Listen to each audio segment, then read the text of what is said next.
파트 2 메타버스 증강현실 세계 현실의 판타지 편의를 입히다. 증강현실 세계 현실의 판타지 편의를 입히다. 파트 2. 마야 안젤루라는 사람이 하나의 판타지는 100만 개의 현실을 완전히 바꿀 수 있다. 하나의 판타지는 100만 개의 현실을 완전히 바꿀 수 있다 라고 되어 있는데, 또 한번 책을 읽어보겠습니다.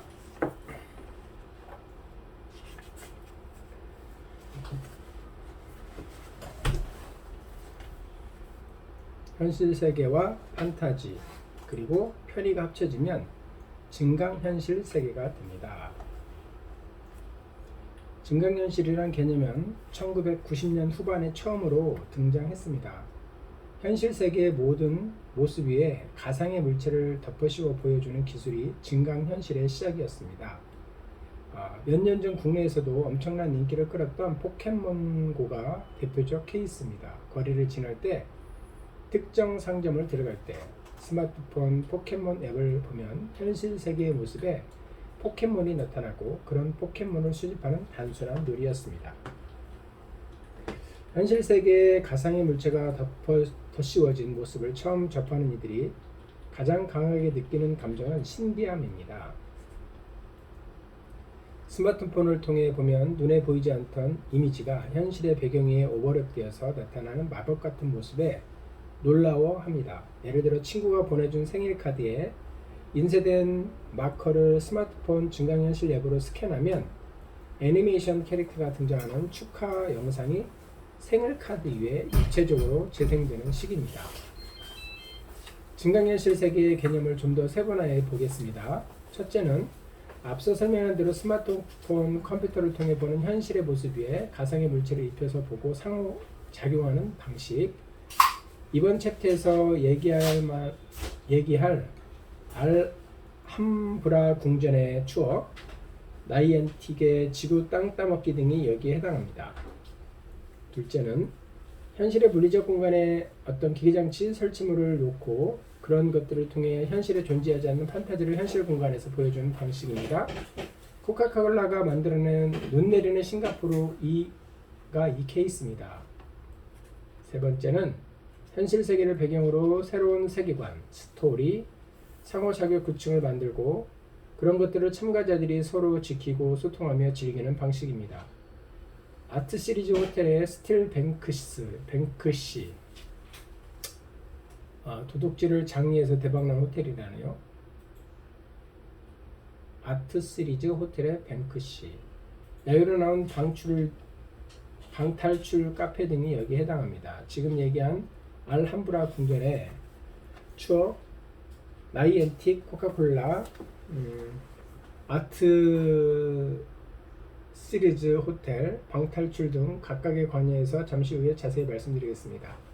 증강현실 콘텐츠를 경험해보면 마치 현실 공간을 배경으로 평행 우주 속 다른 지구에서 살아가는 것 같은 느낌입니다. 증강현실은 크게 두 가지의 가치를 우리에게 줍니다. 첫째는 판타지입니다.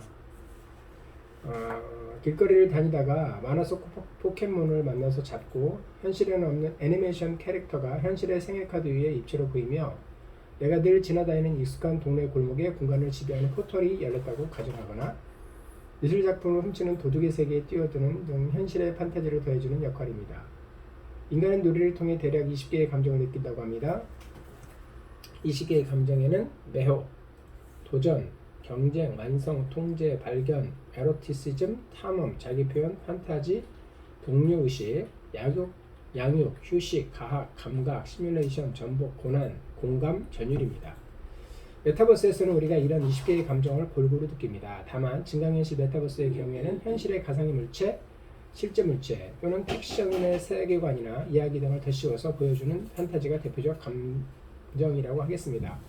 메타버스의 설계, 제작, 운영에 관심 있는 분이라면 여기에서 언급한 20개의 감정들을 잘 기억해 둬야 합니다.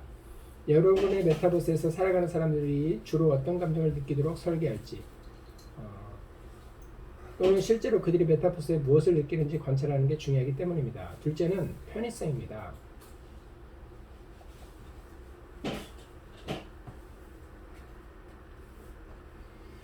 자동차 앞 유리에 길 안내 이미지가 나타나는 HUD, 각종 예능 프로그램에서 필수적으로 제공하는 자막, 효과음, 이모티콘 등은 우리가 새로운 정보를 접하는 상황에서 주의를 많이 기울이지 않거나 깊게 생각하지 않아도 우리에게 많은 정보를 편하게 전해주는 요소입니다. 현실에서는 놀라운 상황에서 실제 천둥 치는 소리가 들리거나 해골 마크가 나타나진 않지만 예능 콘텐츠에서는 현실 상황에 그런 시청각적 장치를 더 씌워서 우리의 감각을 증강시킵니다.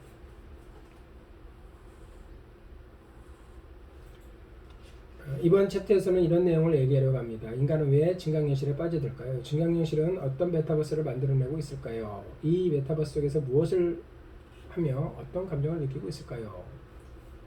인간은 왜 증강현실에 빠져들까요? 증강현실은 어떤 메타버스를 만들어내고 있습니까? 그 메타버스 속에서 무엇을 하며 어떤 감정을 느끼고 있을까요? 세 가지 질문입니다. 챕터 2 0.005%만 취하는 뇌, 게으른 뇌가 선택한 쾌락.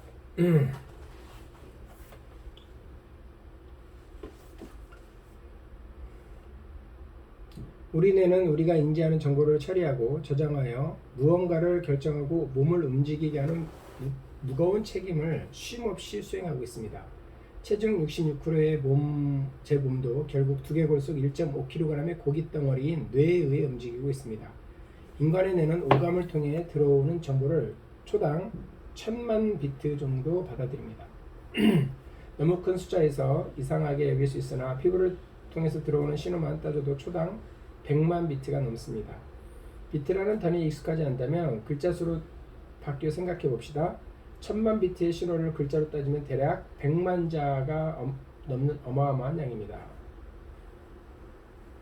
그런데 불행인지 다행인지 우리 뇌는 이런 정보를 다 처리하지는 못합니다. 대부분은 버립니다. 우리가 처리하는 정보량은 초당 50비트를 넘지 못합니다. 약 0.005%의 정보만 사용하고 나머지는 과감하게 버리는 뇌. 어찌 보면 참 게을러 보이지만 많은 정보를 쉼없이 감당해야 하기에 어쩔 수 없는 선택입니다. 이런 게으른 뇌를 깨워내는 수단으로 등장한 게 증강현실입니다. 어차피 대부분의 정보는 버려지니 버려지지 않도록 정리, 요약된 정보를 눈에 띄게 만들어서 던져주는 방식. 이런 증강현실 장치는 정보를 효율적으로 전달하는 것과 동시에 특정 상황에서 우리에게 강한 실제감을 전해줍니다. 실제감은 무언가가 실제로 존재하거나 발생한다고 느끼는 감정이죠. 감정. 연인과 여름휴가 계획을 짜고 있습니다. 당신은 바닷가에 가고 싶은데 연인은 산으로 가자고 합니다. 당신은 연인에게 눈을 감아보라고 하고 바닷가에 가면 파도 소리가 들리고 시원한 바닷바람도 있으니 정말 좋지 않겠냐며 상상해 보라고 합니다. 연인의 반응이 시큰둥할까요? 그렇다면 그렇게 하면 또 어떨까요? 연인에게 눈을 감아보라고 하고는 스마트폰 앱으로 파도 소리를 들려줍니다. 그리고는 보채를 펼쳐서 잔잔하게 바람을 일으킵니다. 마지막으로 모래를 한 줌 준비해서 손 위에 올려주고 만져보라고 합니다. 일단 당신의 연인은 꽤 감동했을 겁니다. 그리고 이야기만으로 바다를 상상했을 때보다 더 실제감을 느꼈을 겁니다. 물론 이런 시각, 청각, 촉각적 요소가 늘 실제감 개선에 도움이 되는 것은 아닙니다. 챕터 3 후퇴하는 호모 사피엔스 자막 없는 영상에 올라. 후퇴하는 호모 사피엔스 자막 없는 영상에 놀라.